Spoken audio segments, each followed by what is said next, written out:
After Clinton won the budget showdown with the Republicans in Congress, he still faced a big political problem, and we found it in his polling. Among people who were single, male or female, Clinton had a very significant lead over Dole, his likely Republican opponent. Among people who were married but had no children, they were tied. And among people who were married who had children, Dole was ahead significantly. In fact, the ability, whether you had children or not or were married, was the single biggest predictor of how you would vote other than race and party identification.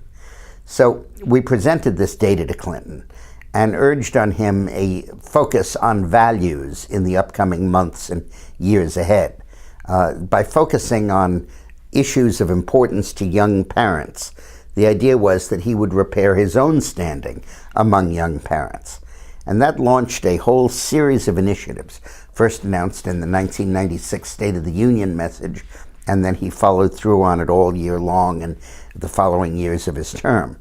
It involved 20 or 30 separate initiatives. One of the big ones was the anti-teen smoking initiative, which he really took from the floor and made into a huge issue. When he began that, the anti-smoking effort was pretty much dead. Everybody assumed when Gingrich took over Congress, nobody would focus on that issue, and Clinton made it a major issue and really got it done. The Attorney General's lawsuit helped tremendously. He focused on keeping guns away from children, drug-free schools, higher school standards, school uniforms, truancy enforcement, street lights around the country, 100,000 extra police officers, the Brady Bill on gun control to stop felons and fugitives from getting guns. It was a very family medical leave. It was a very extensive agenda, all aimed at making it easier to be a parent and to raise good children. The V-chip in television sets to be able to censor out pornography and was part of it, and a whole range of those initiatives.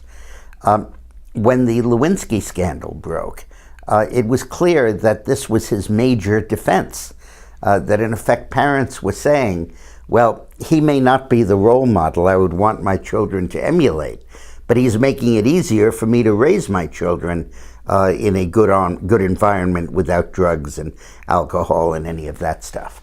And it really served as his defense during the Lewinsky scandal. In the next video, we'll talk about how Clinton survived Lewinsky and in the History video series. Thanks for watching.